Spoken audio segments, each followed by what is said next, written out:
Rehfeldt, bonjour. Bonjour. Vous êtes chercheur associé à l'IRES et vous allez nous parler de la Confédération européenne des syndicats. Alors déjà, pour commencer, est-ce que vous pouvez nous expliquer ce que c'est exactement et quel est son rôle?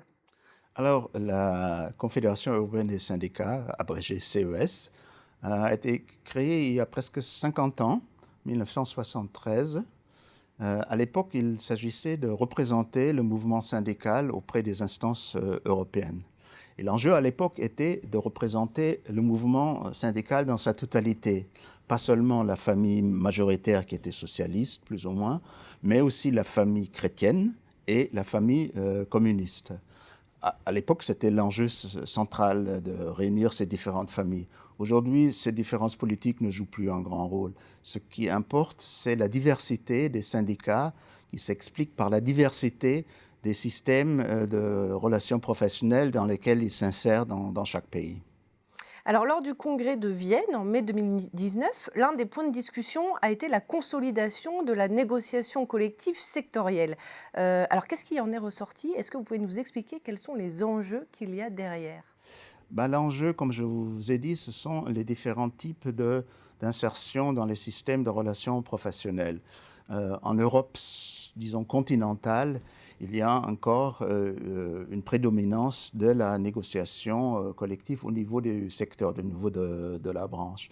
Mais il y a eu la crise financière de 2011 qui a abouti à des ingérences de la Commission européenne, de la Banque centrale européenne et aussi des FMI dans certains pays, et où ils ont essayé d'imposer une décentralisation de la négociation collective, c'est-à-dire l'abolition des conventions collectives de branche et la possibilité de déroger de ces conventions collectives de branche. Et par rapport à ça, ça a donné des résultats désastreux, par exemple en Grèce où tout le système a été détruit, mais aussi d'autres pays ont reçu les mêmes injonctions, l'Italie, l'Espagne et même la France. Voilà. Et donc, par rapport à ça, au départ, les organisations syndicales ont réagi en disant « nous refusons cette ingérence ». Mais ils ont vu qu'ils étaient impuissants de s'opposer à cela. Et donc, maintenant, ils cherchent, au contraire, de consolider la négociation collective au niveau de la branche, mais en s'adressant à l'acteur politique. Et là, en l'occurrence, l'acteur politique en Europe, c'est la Commission européenne. Alors je crois qu'il y a eu aussi un autre changement, c'est celui de la composition des nouvelles instances dirigeantes de la CES. En quoi est-ce qu'il consiste? Alors, normalement, ce sont les principaux pays qui sont représentés dans les instances. Actuellement, on peut dire qu'il y a un noyau dur qui est le plus actif au sein de la CES, qui est composé de l'Allemagne, de la France, de l'Italie et aussi un petit peu de l'Espagne, des syndicats de ces pays-là. Les syndicats scandinaves sont un peu à l'extérieur parce qu'ils sont caractérisés par un euroscepticisme. Les syndicats britanniques, très importants, mais ils sont aussi neutralisés à cause du Brexit. Et les syndicats de l'Est sont neutralisés par le fait qu'ils ont subi une désyndicalisation massive. Donc reste ce noyau central. Alors ce qui est intéressant, c'est que pour des raisons financières, liées à la désyndicalisation, il y a moins de cotisations qui rentrent.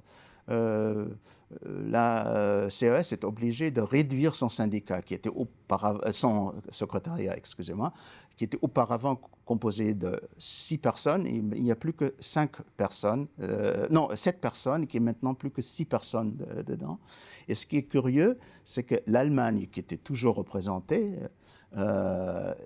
est plus présente maintenant dans le secrétariat. Mais l'Allemagne a suggéré comme candidat, comme son candidat préféré, une dame française, donc qui est en quelque sorte indirectement représentée par une Française au secrétariat. Et l'autre changement, c'est qu'on veut donner un rôle beaucoup plus politique au président de la CES, qui est généralement un syndicaliste issu des instances dirigeantes d'un pays. Actuellement, on a élu le secrétaire général de la CFDT comme président de la CES. Et comment est-ce que vous expliquez ce retrait de l'Allemagne alors? Je pense que c'est un retrait tactique, on peut le dire. L'Allemagne a beaucoup influencé la CES. Il n'y a plus besoin d'être présent physiquement dans le secrétariat. comme je l'ai dit, l'Allemagne a en revanche beaucoup œuvré pour qu'il y ait un rôle plus politique pour le président de la CES, car le programme de la CES qui a été voté au Congrès de Vienne est une addition de revendications. Il n'y a pas de priorité dans cela. Et c'est le président qui, on espère, va faire en sorte de dégager des priorités et aussi de trouver des alliés, notamment des alliés à l'extérieur du mouvement syndical pour cela. Merci Udo Rehfeld pour cette analyse. Merci à vous.